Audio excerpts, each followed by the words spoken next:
Hey guys, this is PsychoXY, and today we will be doing a little bit, no, not a little or tad bit, a very different video. This video is going to be about a series on YouTube that I enjoy, made by a great content creator called Camila Chavez. I can't pronounce the last part, sorry, Camila. And it's about a series she has called Glitchtale. Now, this is fan-made based on Undertale, a game that I also love.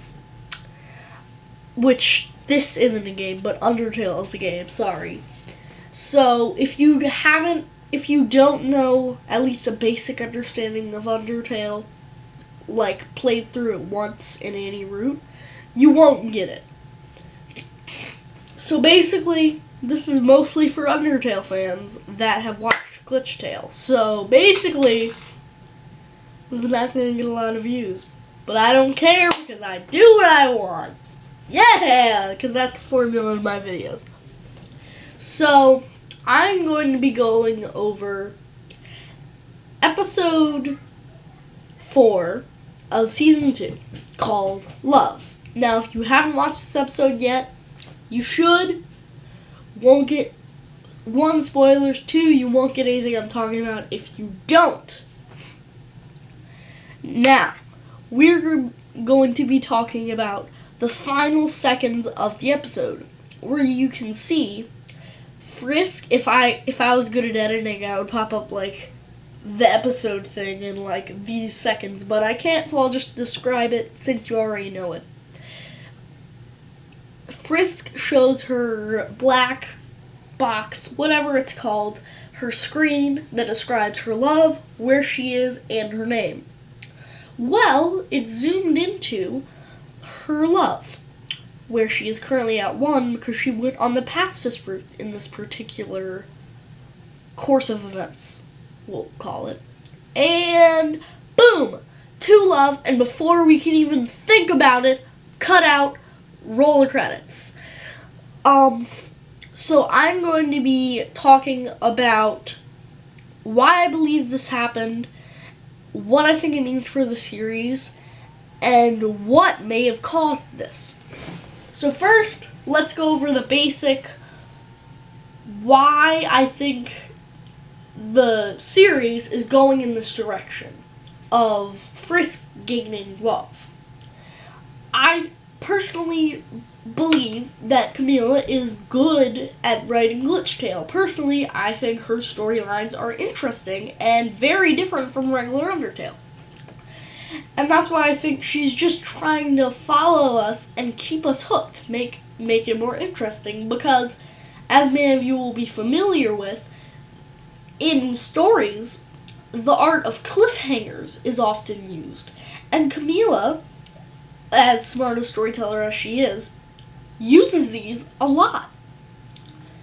You can see, I'm just going to go over most of the episodes.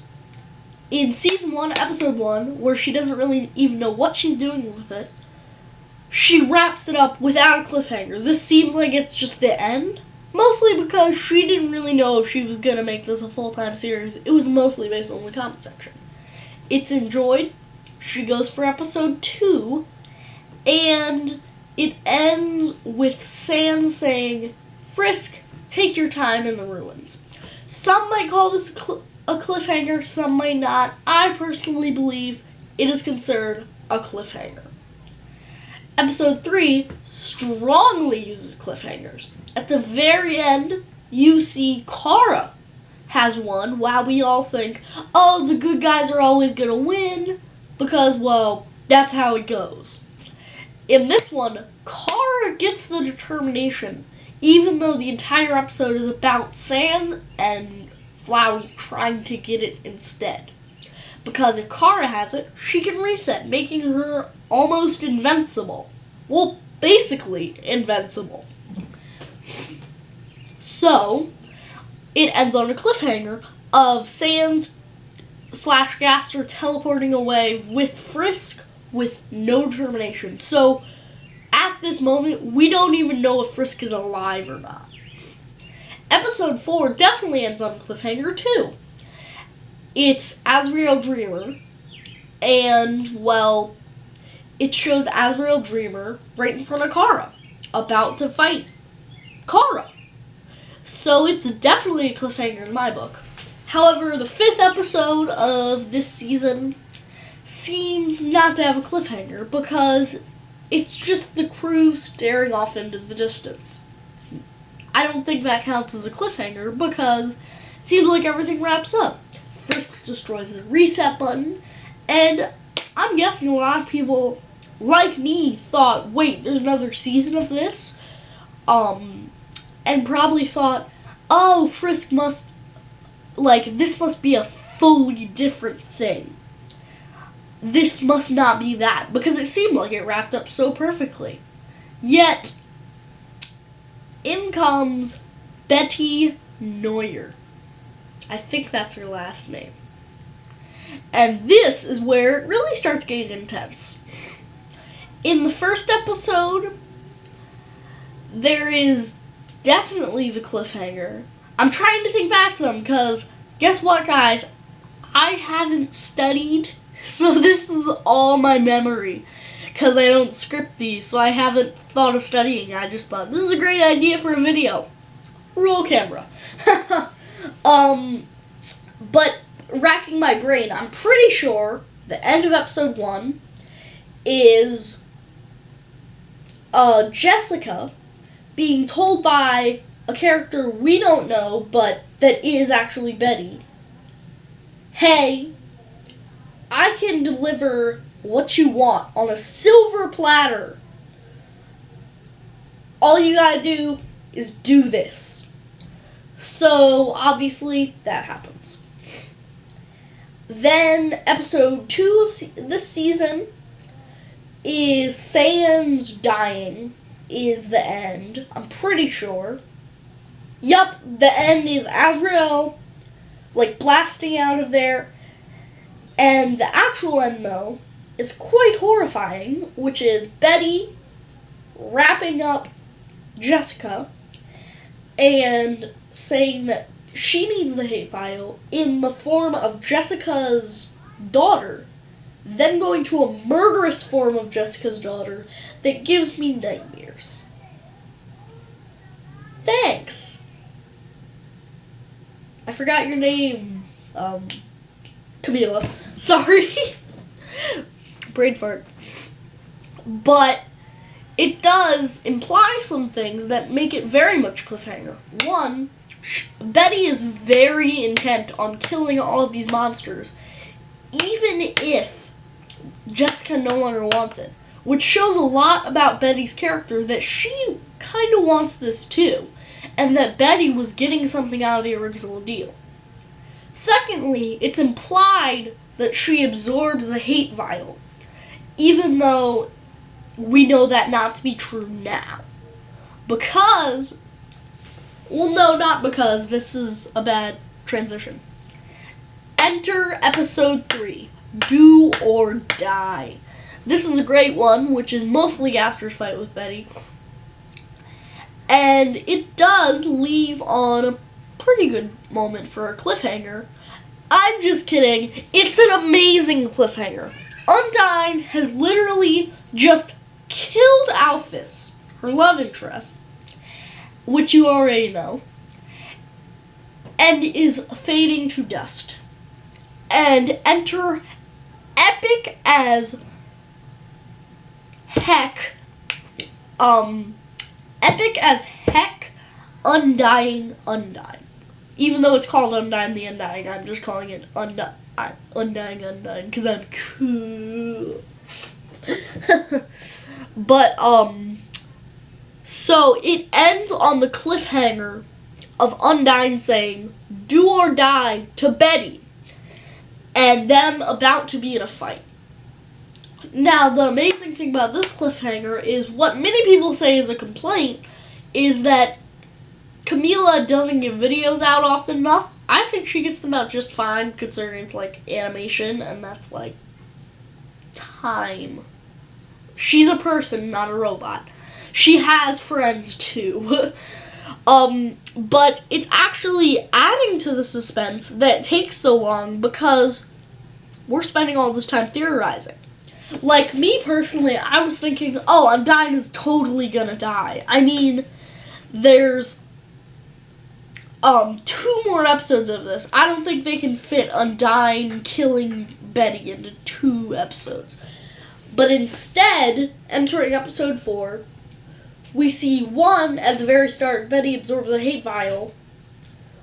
But 1, it's cool that in general, this fight happens and neither die because that makes it so the story can continue on. But now let's actually go to, very end, where this cliffhanger happens. This was my entire argument for it. Once again, a cliffhanger. You can see a pattern here, people.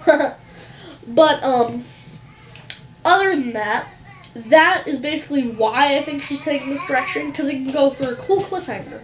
Then, segueing right on into it, what I think this will be about. Why I think she gained this love. Now, first of all, let's go over all general consensus people seem to have made. And this is mostly off of, 1, my friends who have watched the series, and 2, people on YouTube who have watched the series. Because I've watched a lot of those for deeper meaning. Even though I wasn't planning on this video at all, I just liked those videos, they were good. So, some people seem to have made the consensus, Azriel is dead, and her words somehow killed him. Now, personally, I don't believe in this one. It is very possible, but I don't believe Camila would go in that direction, because it doesn't seem like her to just kill off all of these characters. Because at the moment, a lot of people are complaining so many characters are dying, but when you think about it, 2 characters died.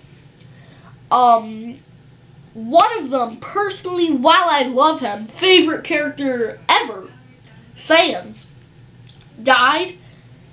You can't really argue against it because he got a lot of time in the spotlight. Let's just say he was probably more of a main character than Frisk for most of the series leading up to that point. Other than that, Alphys, wow, she's one of my favorite characters. She was almost never shown in the thing and didn't really commit to the plot. But she could have been way cooler character, I do think that, but it wasn't much of a loss when Alphys died, even though, I cried because Alphys is awesome. And it was in such an honorable way, too. What was I talking about? I'm just kidding. So I don't think she would go in that direction of killing off Azriel, but that is very possible. Option 2 depended on other people. She hurt his feelings, gaining her love. Falsehood! I'm just kidding. I don't think that's... sorry about the thing, but... I really don't believe in this one, specifically because we know how love works. That's not how love works. In all of the games and Glitchtale, there never have been rules applying that if you hurt someone's feelings, that can hurt them, or even if you hit someone and get them down to 1 HP, that can gain you love. In everything, we've only seen killing someone as getting you love. And personally, I don't think Camila is going to switch around the rules like that. Because I feel like it reminds me of something I might do when I was really little in a board game. I would start playing the game, then I would change the rules to benefit me. That's not how story writing works. You can't change the rules in the middle of the story just so that you can go with a plot point. You can't do that. Well, you could, but I really don't advise it. I don't think this is how it happened. 3, sorry. and this is the only one I'm actually considering third, is the one I believe. It's showing Frisk checking her black box at level 1, then it's flashing to a different moment where she's killed a monster, and it's level 2. I'm not sure what monster this would be. It might just be like a froggy or something. I don't think that monster would be like Gaster, because, well, Frisk, you're dead fighting Gaster. I'm just kidding. Like, Frisk would have a good chance, but I think she would be dead, especially considering that, like, Gaster knows Papyrus and Undyne. And Undyne, Papyrus, and Gaster, I don't think Frisk stands any chance at all. Especially since Papyrus has Gaster blasters. Yeah. Now that that's happened, and by Frisk, I mean Frisk at level 1 specifically. I think she just killed off like a Frogget or something. Or in a really bad universe like Grillby or Muffet. Mostly because I love Grillby and Muffet's like character and stuff, and I would hate if it was just like not on screen. It was just like, just kill them off real quick. That's all we need. Just kill them off so we can make a dramatic thing. I don't like that. I just like to think it's like Frogget, because it would just have to be a random Frogget. It wouldn't even have to be like a developed Frogget. It's just a random Frogget. Yeah. And that's basically all of that. However, I was going to go on... You know what? No. I don't think this video has time for a side tangent. Do you imaginary angel? No. Do you imaginary devil? Yes. Well, I'm obeying him because why not? Okay, side tangent time. I think that the story is going to go into Frisk fighting Betty and either dying or not dying. That's not even a theory. That's most likely what's gonna happen. But even though it is a theory, am I speaking too fast? I'm not speaking too fast. We're not ending the video.